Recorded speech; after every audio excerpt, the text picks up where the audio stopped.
morning, Solo. Good morning, sir. Let's make a start, please. Of course, Your Honor.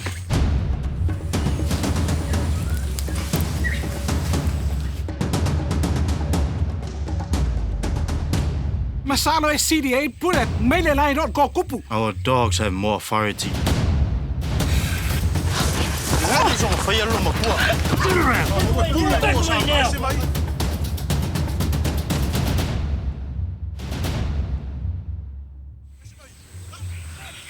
Vakule ula. Ula. Hai awon mukia.